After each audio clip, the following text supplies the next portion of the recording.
Hello, hello, hi everyone, guys. Today we have, Dale, I see you. Hello, Tobia, hello, Captain Fredo, hello, everyone, guys. Today we have a special guest, Dale Campbell from StillMoving Media. How are you all, guys? This is the reel of StillMoving Media. Enjoy it.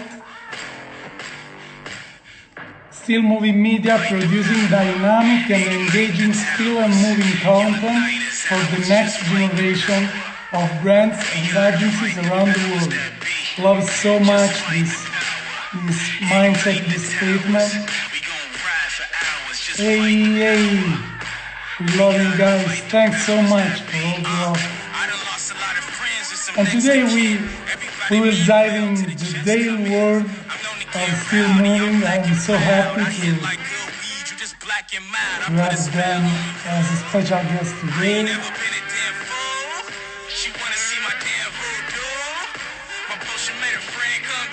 Guys, please use the question mark below to drop your question, okay? So it's a bit easy for me to read and highlight the most relevant questions. So feel free, guys, to ask anything, and just the time to. Hey, Hey, Emanuele, how are you doing? perfect. I'm good. How are you? Not too bad. Great to see you. Yeah, also for me, my pleasure. Really, really happy to have you on board today. I'm I looking forward to just it. did a quick introduction about you, about your company. I showed your reel, and during the live, we will see other stuff, and also commenting about specific works, specific equipment, and something like this. We wanna hear more about you. You started from the guitar. I watched a couple of videos. Yeah.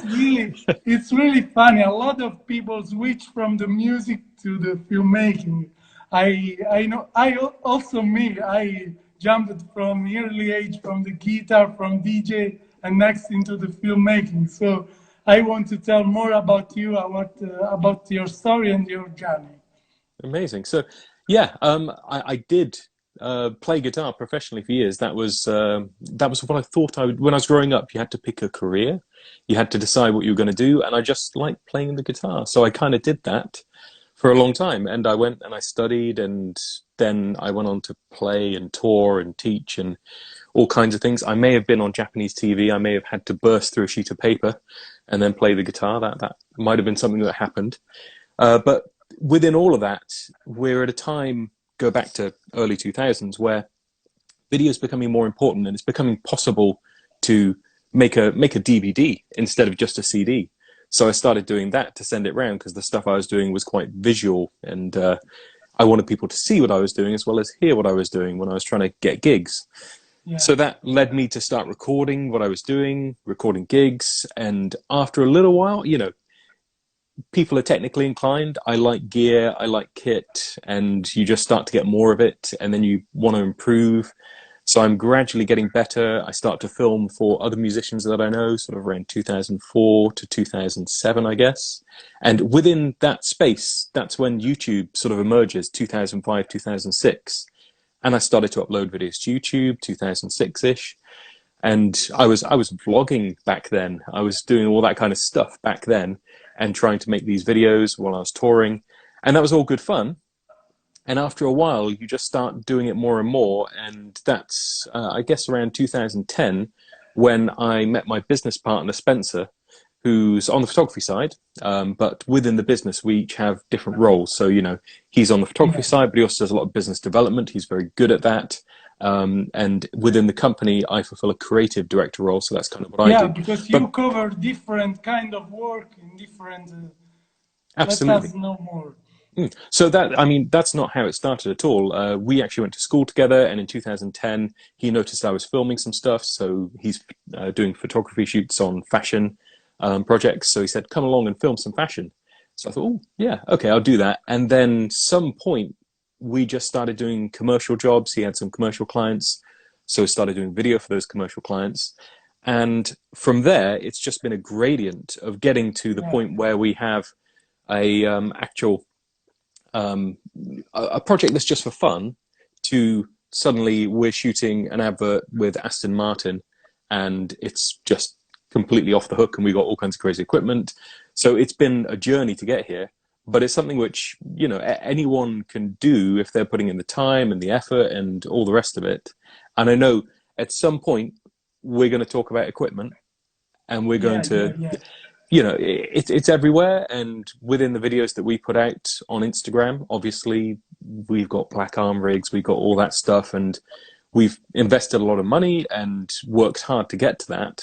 But that isn't how we started. You know, we were doing much more tame shoots before that. So it's not all about the equipment. And really, I think, and I will say this again at some point, we'll get back around to this. If you take one thing away from this, learn how to like people. You can make people look good. You will be able to get jobs. You will be able to do shoots. People want you to do things because you make people look good. And learn how to interact with people as well, because that is going to allow you to set them at ease and make them have fun when they're on the shoot with you. And if they have fun, that's what they'll remember, and they'll think, oh, that shoot with the guys, it was great fun. We should get them back. We should recommend them. It's anyway, an important part of the game.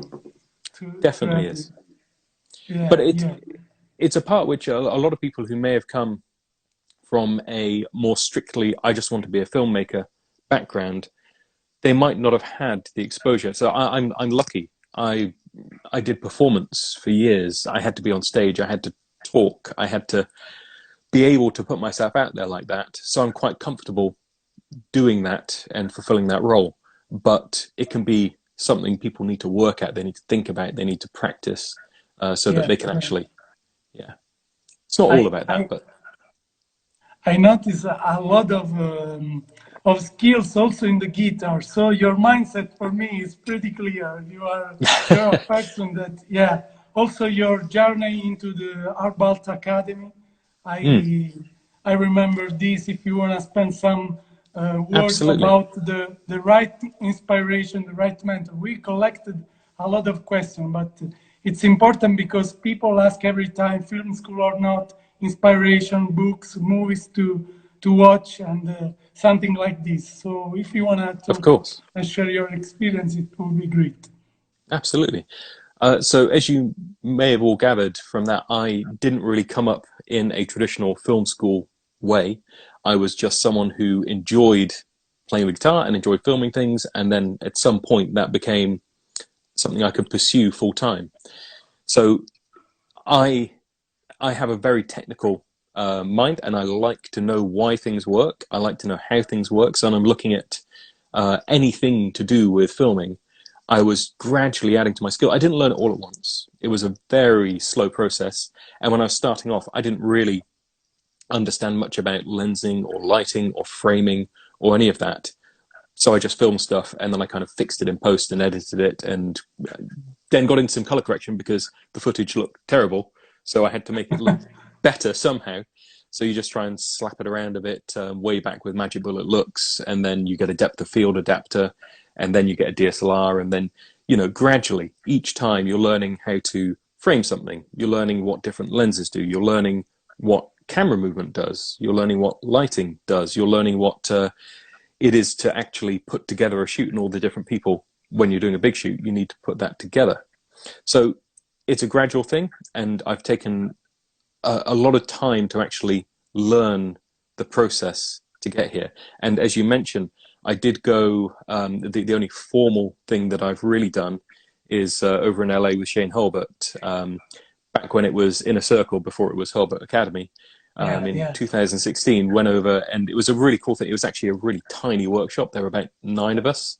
There were more crew on it than there were people at the workshop, so it was just awesome. I mean, obviously, people watching this may have seen Shane's life that he's done with you. They may just be aware of him because he's awesome, and he does tons of good work within this education space, but amazing films as well. But just meeting him and the other crew even was just great fun because you could pick their brains. So you might not be with Shane at some point, but you'll be with someone who works as a grip on all of his films, and you can just, and Chris Herr, who works as a Moviop and does all kinds of crazy stuff, he was there. So you just like pick his brains about something. It was so many people who are just experts at what they do, and you're just chilling with them, hanging out, learning stuff. It was really awesome. And I think that by that point, I'd already got to a stage where I was doing it commercially. I was got to a stage where I was confident with my skills. So it's more just going along and looking at how they worked. That was the fascinating thing for me. We're still learning all the other stuff. We've got lighting, we've got all kinds of cool things going on. But I think seeing how the team there functioned was the most interesting part for me, and how Shane actually worked with a whole crew and asked for what he wanted. So if I'm on shoots 2010 to 2016, I'm mostly operating the camera, I'm mostly setting up the lights, maybe with one assistant. Now we're at a stage where in StillMoving we have 11 people full time. So I have Rafika, who's my first AC. I got Ben, who does camera operating and running Video Village. Naoki, who's doing all of our grip and gaffing. And then we've got Nathan first ADing. We've got Kofi there, who could be camera operating or helping with Video Village. We have all of these people dedicated to their roles. Joe on production, Spencer there, maybe photographing the project or working with the client.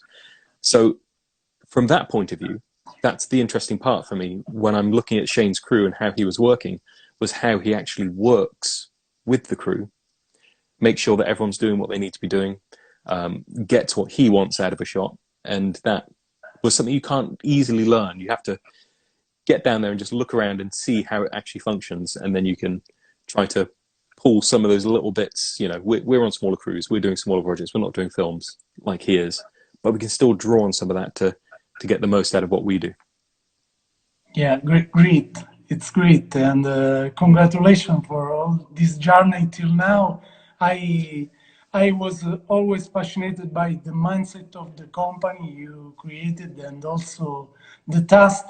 And I think also the music part to bring all of you to give to the final product that touch. The music, you know better than me, is half part of the work. It's so important, the contamination to enlarge the vision to put in the final work, no? Absolutely. And it can be almost the most painful part, because it will make or break a project if you don't get the right track. And also maybe I know I've been guilty of this. When I was starting out, I would put a guide track on just as a mood piece, a famous piece of music. And then you become wedded to that. You think, oh, that actually is perfect. I knew what this project needed, and it was that, I don't know, Daft Punk track or whatever it is. Yeah. And then all of a sudden you get to the point where you need to select a piece of licensable music, and you can't find anything that works because you've set your heart on this unrealistic goal. So guide music is a nightmare, especially when a client comes in, actually. And I don't know how many people here work commercially, and it's worth flagging at this point again. StillMoving, the company that I run with Spencer, is a very commercial business. We produce adverts, we produce fashion films. So we're doing all of that kind of stuff. We're not producing feature films, so it's a bit of a different mindset in that sense. But we still want the aesthetic. You know, you can see from some of these shots we've got who knows jibs, who knows bolts, all that. Yeah, yeah. Well, maybe. Yeah. So it's time. Yeah. Feel free to continue. It's time for me to check some question in the box. Yeah, absolutely. And if anyone has anything that they really want to ask about what they're seeing on screen, or things that we're going to be talking about, just drop the question down, because I'm more than happy just to wing it and look at anything that you're interested in. So whether it's commercial stuff, the kind of projects we're doing, how we manage the projects, any of that is all good. We are fair game. Ooh, how to get into the industry if I'm a young director and have no experience? That's a tough question. A lot of what I do now, I came up camera operating, and that was sort of what I did. I operated cameras, and then at some point I learned all the other things, which helped me move to be a cinematographer, and then cinematographer and director of photography are kind of the same thing, but in my head, I think of director of photography as someone who's telling everyone how they want everything to be. The cinematographer in my head, and I know they're the same thing, is more like operating the camera and trying to get everything set themselves as well. So like Roger Deakins' very cinematography approach. Someone else might be more director of photography approach where they're not actually operating.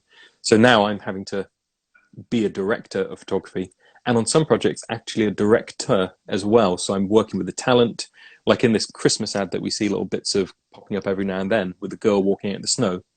When we do that project, I'm working with the kids, I'm telling them what we need out of the scene, how they should be acting. You know, you're kind of walking around, you're looking up with wonder, and just trying to set them at ease, really, and make sure that they're going to give the right performance. So I came from nothing related to directing to get to a point where I'm directing people on set, telling them what they need to do, telling them how they need to move, whether it's a model shoot or an advert. And I think that you can easily do it. It just takes time. So more than anything, you've just got to get out. If you've got no experience, you need to get some experience, because no one's going to necessarily see you as a director unless you've got a reel, unless you've got some things that you can show them which demonstrate your talents. And that could just be going out with some friends and filming something. And you don't have to do anything too complicated. Just work on something which you're able to approach. So maybe you've just got one person that you know. Well, work with them. As you go on to other shoots, try and work in some directing into that, so you're actually learning what you need to do to get people to do things.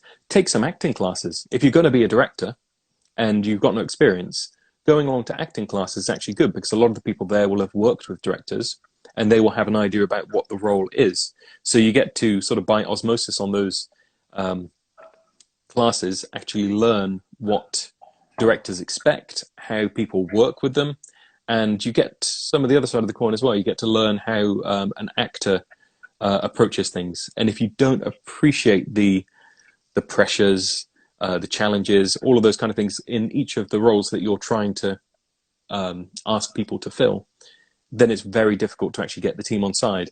So if I'm asking someone to set up a light or move something around, I've done that. I know what it's like. If I'm asking someone to move a camera, I know what that's like. I've done it loads, and I've had to act and do that kind of thing as well. So being able to be humble about it and sort of sit yourself in the other person's shoes and say, how would I understand this? What can I do to make this person understand what I'm saying? Does that make sense? I'm not sure if I'm answering the question here. Feel free to jump back in if you're unclear.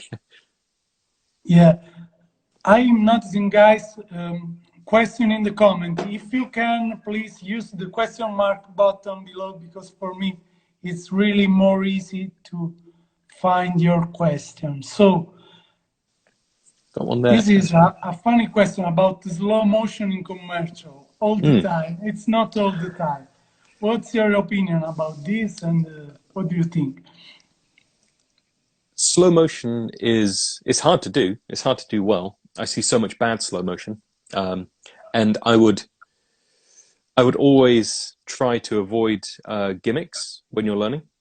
And a gimmick is anything that's overdone. So when I was coming up, sliders were I was guilty of it. I just used sliders for everything. Everything was a slider shot. Didn't matter what it was a slider shot. And you get this with gimbal shot. Everything's a gimbal shot. Now everything's like slow-mo, because everyone's got cameras they can do slow-mo, or it's the whippy motion thing. You need more than just one trick to be successful for a long period. You can do a lot off one technique, but then at some point you need to expand, and you need to have all the other stuff, the good lighting, the skills to work with people, and all the rest of that. So I think that slow motion is great, and it gets you something which you can't get any other way. There is a certain quality to it, and the people who are truly doing it to an absolutely outstanding level, like the Marmalade. If anyone hasn't checked out the Marmalade, they're a German, I think, studio and production house, and they just produce the most amazing slow motion food, mostly, but they do other things as well, but it's a lot of food stuff. And they have everything in house. They've got design and creation in-house. People actually building the things that they need. They've got the people who build the robots in-house. Everything is sculpted to do what they do to the absolute pinnacle of what's possible with slow motion. So in the context of that, I see so much slow motion now, which is just there for the sake of it, and the lighting's poor, because lighting for slow motion, you need so much light. We've done, we were doing a slow motion shoot yesterday, very last minute shoot, which I can't talk about because I'm under embargo for, but it's for a very big company that everyone would know. And it was a really straightforward shoot, but it's slow motion, things falling.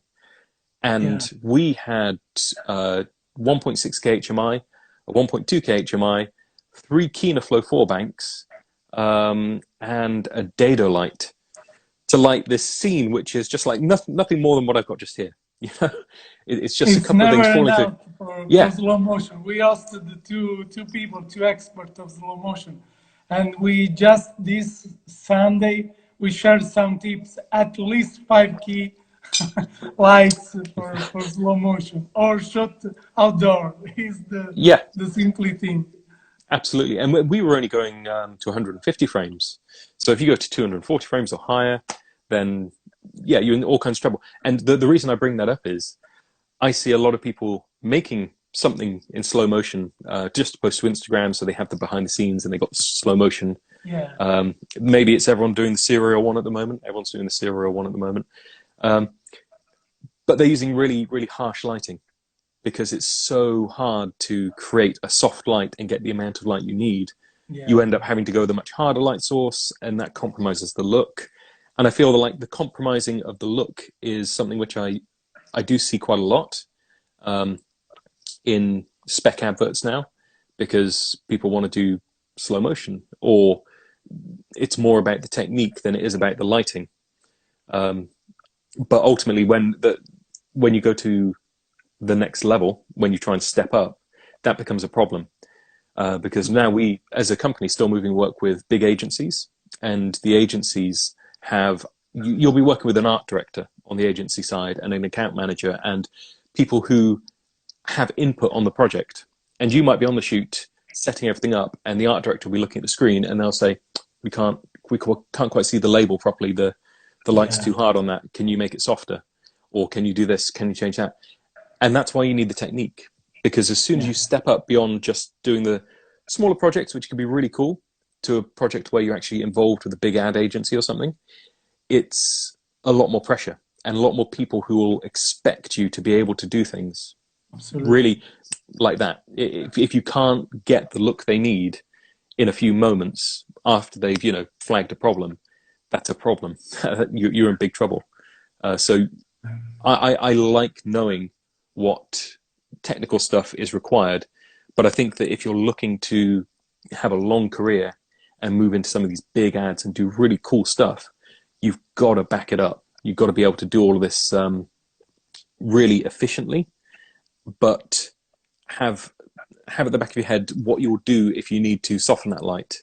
And if you've only done it on a small scale and you've only done it just for what looks good for you, that might pose a problem. So always be striving to look at, I look at shots that we do and I'll compare it to something shot by Hoyt van Hoytema,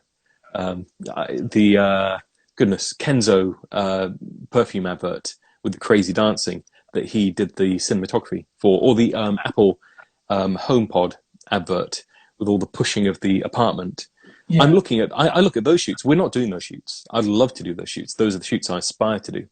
But when I'm looking at what we've done, I go, was the lighting as nice as that? It wasn't. What do I need to do to make it better? And a lot of the YouTube content we're producing at the moment, I'm doing a lot on YouTube where I break down TV series and films. So I've been looking at Sex Education, recently doing The Gentleman as well. And part of that is me looking at these shots and working out where they've had to cheat.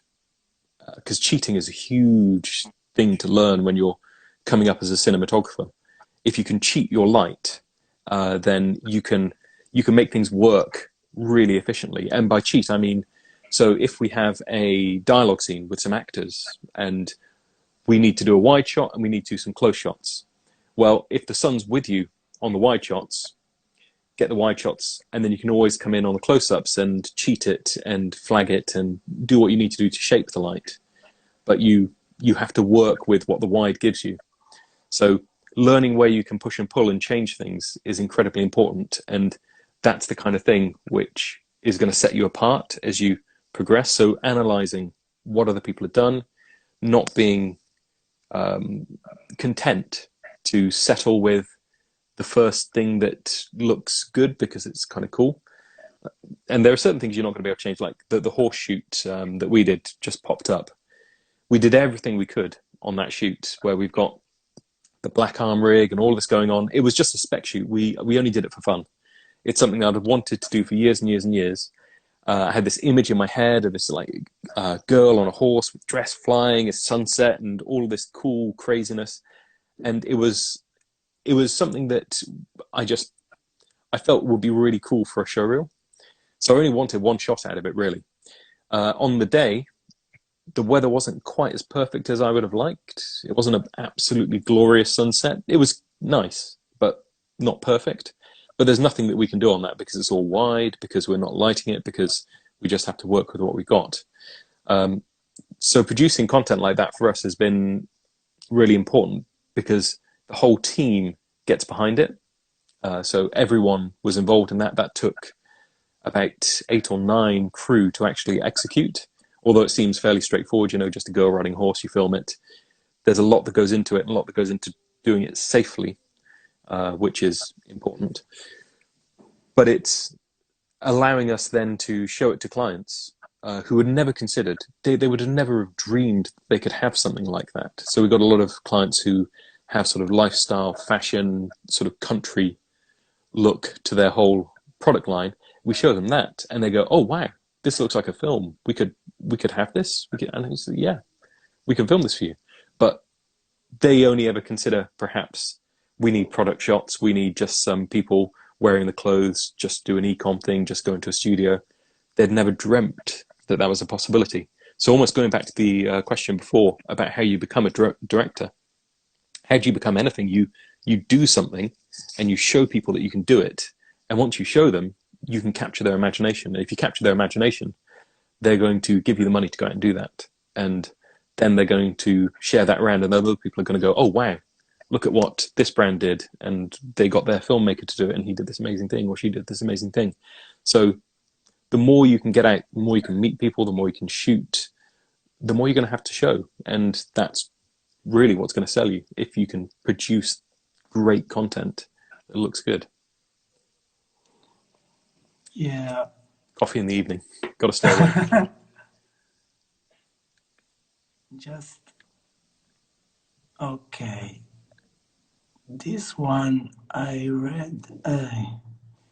It's too long. On my side was Okay. super small, and here is cut. It's not the whole question. What flavor project you clients ask for? Have you asked it? I think that I get the gist of it. Do clients ask for HDR, and how do we tackle the question? So I'm going to be very boring here, because to be honest, clients never ask us for anything like you would imagine. So we never get asked for 4K, pretty much. The most of the time when we get asked for 4K, it's from a relatively green client who's just thinking, I need it in 4K, I need it in 8K. How many K can you get? They're not thinking about the actual process or anything like that, or where they're going to use it. So most of the time, we don't get a request for high resolution deliverables. We don't get people requesting HDR. It hasn't happened. On the post side, we are equipped to do it. So any big project that's coming through now, we're shooting on Blackmagic cameras. We're using Ursa G2s, Pocket 6Ks, and everything is captured Blackmagic RAW. So we do have the dynamic range and the raw files to actually generate something which is HDR or 4K or 6K, but it never comes up. We just deliver in 1080 or some kind of vertical or square crop, depending on what the client's asking for and how many different platforms they're trying to put it on. But unfortunately, no, we don't get to do it, apart from on fun projects. Okay, I would love to talk about this specific project. We have some stuff about this. And I have some question about how to write a perfect story, how to go from the script to the final shot. Let us more about this specific work and how you work usually in a project like this. Sure. So with this one, it was for Aston Martin, and they were producing a new car, which was going to be designed with various cues from Concorde. So it's quite a big deal for them because they had a lot of other brands involved. British Airways were involved, obviously Aston Martin as well. And we had access to the whole archive of Concorde footage that British Airways had, which was kind of cool because they just sent us over this huge pack of just old stuff that you'd never seen. So it was really interesting just to dig through and look at all of that. We actually got that very early on in the project. So a lot of the storyboard that we have just here is based off the old archive footage that we were able to dig through before we got the storyboard artist to create the storyboard. So it was a little bit chicken and egg with that. At the outset, they kind of just wanted to produce something which got people excited and made them feel a little bit nostalgic about Concorde because it's not flying anymore. And we were trying to work out how we would go about that. We knew there'd be elements of filming a car, and there were quite a lot of challenges that actually came with that once we got deeper into the project. But essentially, I just looked at a load of reference material.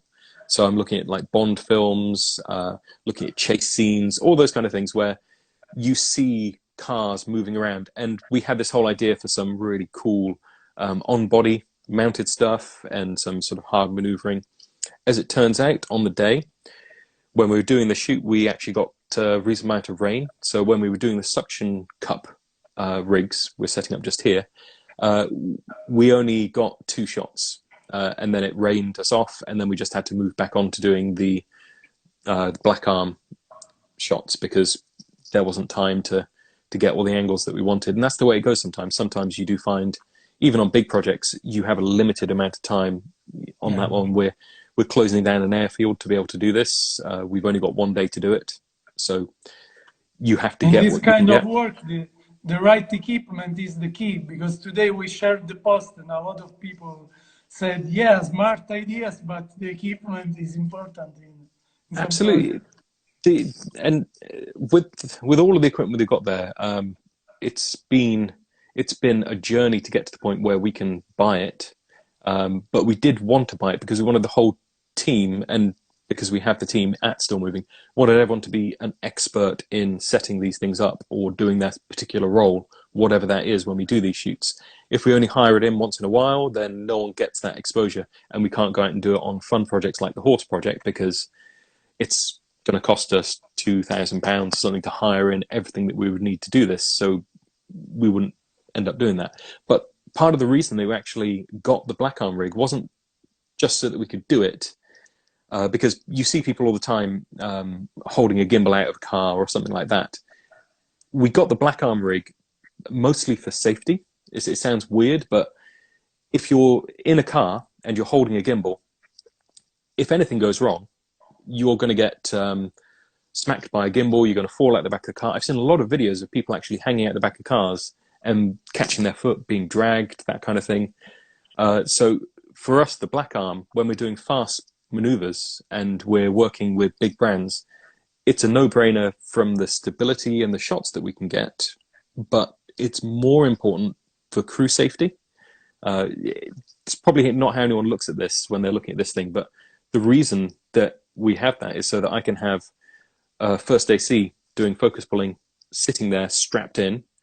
I'm driving it strapped in. We've got a first AD in the car. We've got a driver in the car. Spencer's driving on that. And everyone is focused on their job, and no one's having to hold anything, hang on to anything. So if anything goes wrong, we're going to be strapped in. It's not going to be fun, but no one's going to get killed or injured beyond what they would if they were just in a car. So it's really, really important to us. And when we've been doing certain shoots, did a big project for Megabus where we had enormous buses. Goodness, must have been 15, maybe more buses in a huge field doing maneuvers with smoke coming out the back, like sort of what's it called, the red arrows, aeroplanes. And we were on the black arm, and we actually we scouted the whole field, checked everything. But at one point in the shoot, there was a bump in the field that we hadn't seen. It was completely flat, but there was this little divot, and we hit it hard. And if anyone had been holding a gimbal in the back of the car, then they would have gone straight at the back and under a bus. So it is incredibly important. It seems expensive, but it's incredibly important to use this kind of equipment to make sure that you're getting good shots and they can be repeatable and all the rest of it, but also make sure that everyone who's involved in your shoots is really safe. And a few years ago, if you wanted to do what we're doing there, it would have cost £250,000. You'd have had to get a Cineflex and mount that onto a dedicated tracking vehicle or a Russian arm. So you'd be spending loads of money. And the black arm seems expensive, but I guess the whole rig's maybe 15 to 20 once we got all of the equipment that we need to make it work, follow focus and screens and everything cabled in. But that's the budget option. It sounds bizarre, but that really is the budget option. And I actually worry for filmmakers who come up now who are under pressure from clients who have seen shoots where people are just hanging out the back with a gimbal because they're going to be asked to do it. And they probably won't even, you see people strapped and sort of like ratcheted in. They're probably not even ratcheted in if they're just being asked to do it off the cuff. So yeah, safety ran over. But it's something we take incredibly, If I'm going out, I've done crazy things when I was younger and I was just coming up filmmaking by myself. You know, you do risky stuff because you just think, oh, I'll be fine. But now I'm running a company and I'm responsible for people on the shoot. I have to put my head on and say, I don't want anyone to get hurt. You know, I don't want any of my team who I'm responsible for to be injured on a shoot. When we did the horse shoot, we had 2 people at either end of the field, locked field, just making sure no dogs or dog walkers came in to spook the horse. So they're there. We had another person who was actually a expert in horse riding, who knew the model that we were working with, who knew the horse, who knew the terrain, and he had last say on everything. So if he looked at something and said, I don't think this is safe, I don't know if the horse is in the right mood, then we just cut it. No questions asked. He had the last say, because you need that. You need someone there who's responsible and has the knowledge to pull the plug. I'm a downer this evening. I don't know why. I've had a coffee and everything.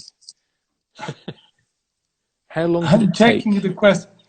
There's a lot of questions again about the right step to move in a level like yours.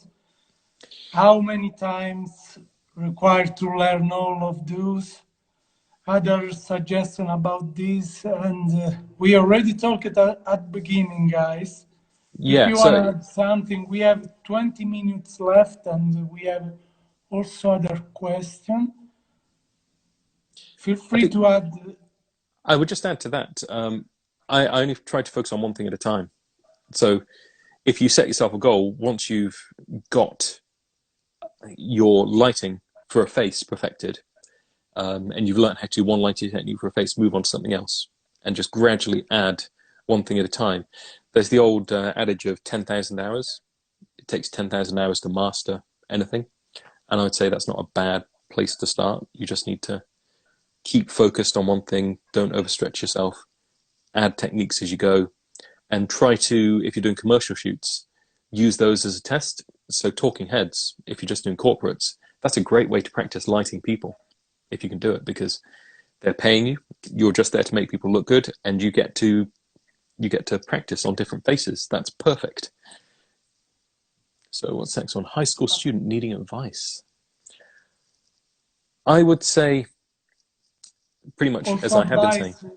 Also advice about this specific moment of quarantine. After quarantine, many people is in trouble because everything is low. for those who have to start a career, to start a new journey? Any suggestion for also for this? So there's no reason why you can't practice with minimal equipment. If you have a phone, then you can practice all kinds of techniques. Maybe you don't get onto all of the lensing stuff, but you can look at other things. You can look at lighting, you can look at camera movement. You can develop those quite easily at home. I've been doing a YouTube series where I look at lighting with miniatures. Just launched one yesterday where I was looking at lighting a car, but with a model car. And you could do this with household lights if you wanted to. It's more about the principle of making your light soft. And then once you learn it on a model, it scales up. The wonderful thing about lighting is that it doesn't matter what scale you're doing it on. It will work the same way. So you just have to scale up your lighting, but the distances remain the same. The principles remain the same. Even lens choices and f-stop are mathematically scalable. So when people are working, fun fact, when they're working on miniatures on films, not that it happens so much nowadays, but if they're doing Lord of the Rings, say, and they're using miniatures, and the miniatures are on a half-size scale, then there's actually an equation to work out what f-stop you need to be at to make everything the same depth of field. And you also have an equation for how much light you need to bring in enough light to light that model to get the f-stop to. So everything that you learn on a small scale, and this is very well documented. If anyone's interested in that, they can go and look at this and find out about it because it's really well explored online, and there are all kinds of videos that show you how they do this. But you can learn everything with miniatures. You can light a Lego person and still roughly get your modeled light for a person perfected. And then you just need to scale it up, get a few bigger lights when you can, or learn to light with window light, as you're saying for the slow motion. There's a huge light source out there that you're never going to be able to beat. So you may as well learn how to control it, learn how to work with it, and then you can gradually add in active lights as you go. Suggestion for some good software I editing. received some question about your post-production softwares for Yeah. photos and also for video. And I want to know if you do everything internally, also if you need some CGI VFX project with a lot of this, if you do internally or you hire someone specific for that kind of part of the work. Sure. So if it was a very heavy VFX project, we would hire someone in who was an expert in that. It's an area that we're looking to expand into, and we're just moving to a new studio and kitting that all out, so we're going to have more space. And it's something which our clients will be interested in, so we will do it eventually. But for now, it's only the editing of moving images and still images that we do in-house, and some animation. Actually, Paola, who's on the editing side, is also excellent at animating, and she's Italian as well. So if she's watching, hey Paola. So she does animation and does some work in After Effects as well. But we've moved almost everyone over now from the Adobe suite to DaVinci Resolve because it's a much neater workflow for us at this point. We're shooting Blackmagic RAW. It means we can stay RAW all the way through. We're not doing any proxies. I know that Premiere can kind of do Blackmagic RAW now, but we sort of just took the initiative with the beginning of lockdown. I've been on DaVinci for about a year and a half, 2 years now, that we should move everyone over because everyone's got time to practice it while they're on furlough and just do any courses they want to do. So yeah, the whole team's on DaVinci. You can download it for free. That's the wonderful thing. Yeah. So it's great. It's great to be able to recommend a bit of software now instead of saying, yeah, we use Premiere, and yes, you've got to go out, even though you're a learner, and you've got to pay every single month. Now go and download DaVinci. You'll be able to do most of what we can do. We're on the full version, but to start off with, you don't need the full. I barely touched the capabilities of the full version for the first 6-7 months of using it. And it's only because we're doing commercial projects now that I perhaps am delving into that. So yeah, download DaVinci. It is there to be used, and you've got audio editing in there. You can do all the color correction in there. Obviously, you've got normal editing as well. I've been editing my family photos in DaVinci, just because, not because it's the best platform to do it. That's ridiculous. But I'm quicker in it than I am in Lightroom or Photoshop. So I just chuck them in and just go through and do it on the console because I've got muscle memory for it now. I just find it easier. But the photo team are using Lightroom, Photoshop. I know that Nathan has got an iPad Pro recently, and he's been doing things on the iPad Pro within Photoshop. So there's so many tools. That's the thing. Now you are spoiled for choice. There's so many ways of doing it. You can edit video on your phone. You don't need to go and get an expensive computer to do it. You could edit on a tablet. It is so easy to approach. Yeah, guys, it's free, DaVinci. Dale says the beta is free and is to and out to explore everything. I'll flag that I do work quite closely with Blackmagic, so hands up, just so that I'm not, seeming biased. And you can see on the screen at the moment, actually, this is a shoot we did for Manfrotto, and we do work closely with Manfrotto, so I will recommend their products, but the only reason I do is because we like them and they work. So this was a fun shoot, actually, and one where you can see I'm on screen. I'm the person doing the things, which means that I can't film it, it's a very vulnerable position to be in, being the person who normally would have control over this, but then has to step back and trust other people to do it. So on this project, Ben, who started as an intern at StillMoving about 3 or 4 years ago now, and now he's full-time, he's doing all kinds of amazing projects. He filmed a lot of this. Naoki also filmed a good portion of what you see as well. The drone shots, Ben did all of those. Ben's filming all of these bits just here. And the guys just had to follow me around. We went to Iceland, we went to Barcelona, we had shoots around the English countryside, we did a big fashion shoot. And this was all in the space of a week and a half. So we flew out into Iceland, we only had a day and a half there. Then we flew back, and as we were in the airport, Joanna was booking us our next location, so we had to go to Barcelona almost instantly. And then we come back and we have a shoot 5 a.m. call time to go and shoot a horse in a field. And then we had to do this talking head piece in there as well. So it was really tightly packed. But that's why having a team is so great, because Joanna, who doesn't get enough credit, I talk about the other guys loads, but she's head of production. And her job is just making sure everything works. Everything's going like clockwork. Everyone knows where they need to be. She's booking the studio for this, the model, makeup artist, making sure we got everything we need, making sure the crew know where they need to be, when they need to be there.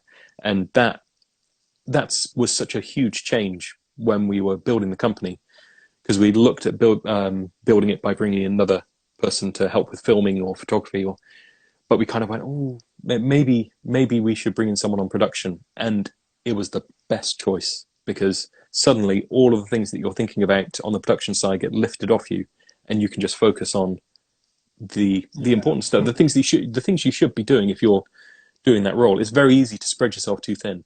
But on this shoot, I'm trying to work with the guys when they're filming, because I've got a pretty good idea in my head, because I came up with the concepts and I worked on all of the pre-production for it. So I had to articulate to them what we needed, and they know what they're doing. So I don't need to worry about the technical stuff. It's just when we're trying to get these shots, making sure that they're fitting in with the mood board and the storyboard. And the last thing that you just saw there, we'll have to wait for it to go back around. We did match cuts where we had the tripod in one place, and it had to then be in the same place when we were in Iceland, when we were in Barcelona, when we were in the studio or doing a talking head. So we had to be the same distance from it, the same height, the same lens, and more or less the same f-stop as well, to make sure the depth of field was fairly consistent, so that we can then do a match cut between all of those different locations and get it perfectly centered. So Naoki was the technician behind that, and he was measuring everything out and making sure that it's perfect on the first one, because once you commit to that first one, everything else has to match to it, and then we can't go back to Iceland to refilm it. So it was a really fun shoot, but tremendous pressure. I think that's the biggest thing that I found when we go and do these shoots now. They look like they are great fun. I really enjoy what we do and the places that we've been doing this, but it's not like when you go on holiday or when you do a shoot just because you want to go out and do a shoot. You can't just spend a week on it. You have that period of time, and the weather might not be with you, but you've still got to get something. And it doesn't matter because the next day you fly out and you can't go back. It costs too much. So working within the budget and working within the time that the client sets, same with the Audi shoot. We would have loved to have 2 days to do the car mount stuff. 1 day for the black arm, 1 day for the suction cups. Because those two things are, although they're both vehicle things, they're so different. They require different equipment. They require different movements with the car. All of the things that we wanted to get out of it would be completely changed. But we had to do it 1 day. And on that day it rained. So we could only do a tiny bit of what we actually originally set out to do. But we still delivered the project. Client's still happy. It doesn't matter what the limitations are. It's kind of on you just to make it work, which can be a lot of pressure, you know. Yeah, People can get stressed out with it. I just pinned another one. How is the best to ask a DP for a particular light or lenses without overstepping and taking away from his or her level of expertise? We have about 8 minutes. Sure, I will try and be quick. I think that this conversation should have started before you get to the point that you want to ask the DP for a different light. So if you're in that position as a director, then I would imagine, if I was working with a director, I would imagine I would have sat down with them, I'd have talked about things, I'd have looked at examples, and I'd have tried to build up a rapport with them. And I think if you are able to do that ahead of time, then you can put egos to the side and you can all just chat about what's going to be best to get the right look. If you are in a position where you don't have that rapport and you just kind of need to say, no, this isn't working, we need to change that light, you're going to bruise some egos. It's always hard to do that on a set. So I would try not to do it in a really public way, because if someone's there and they're in front of their crew and everyone's there and they're looking to the DP to direct what's happening with the lights and make sure that the image is the way that it needs to be, and suddenly someone's coming to the DP and going, no, we need to change that, we need to move that, that is not cool. And you need to do it in a subtle way. You need to be working with the person. You need to be saying, oh, you know, when we were talking about this, maybe we need it to be, you know, moonlight, could we get it a little bit bluer? Maybe we want like blue moonlight coming through for this, because I was thinking it's maybe more dreamy aesthetic. If you can position it as a director, I'm assuming this person is the director on the shoot, in a way that fits with the narrative, and then it's a narrative choice to change the light, then that is an easy way of doing it. If you're just saying that light looks awful on that person, can we do something different? You're going to probably get friction. Maybe you need to do it that way because you need to be quick. It needs to just change. You don't have time to be nice. In that case, maybe get the first AD to do it, because no one likes the first AD anyway. So, you know, he's going to get hate no matter what. Get the first AD to bring it up, and then you can have a really nice relationship with your DP and just go, oh yeah, that first AD, you know, he's just really hard. He's a taskmaster. What are you going to do? Don't know if that answers your question. I will. Yeah, I pinned one about camera on budget. People want to learn how to start with which camera. And next I have one last question. And of course. So we're using the Blackmagic cameras. The Pocket 4K is a really inexpensive camera that does so much. Yeah. I would have paid through the nose 10 years ago for a camera that does what that camera does now. Yeah. It is amazing that you can get that. The 6K is what we prefer because it fits with our workflow better. But again, a very reasonable camera, although we are stepping up over £1,000, dollars, or whatever. I think it's about 1,500 now, maybe. So I appreciate people might not be able to invest in that. I started off, go way back, on a mini DV camera, not cinematic at all. And then I moved to a Sanyo Zacti, which is like a little point and shoot kind of SD card HD camera. And I got a depth of field adapter for that. And the images out of that actually were really cinematic. and you could do a lot with it. It was a horrible system to use because it was all flipped upside down and weird because of the depth of field adapter. But I got some nice things that I kind of look back at and go, wow, that was in 2007, and it still looks kind of cool today. But then from there, I moved to a 550D, and on a 550D, I was able to produce some really nice stuff. It's got horrible mare. It is a really thin codec.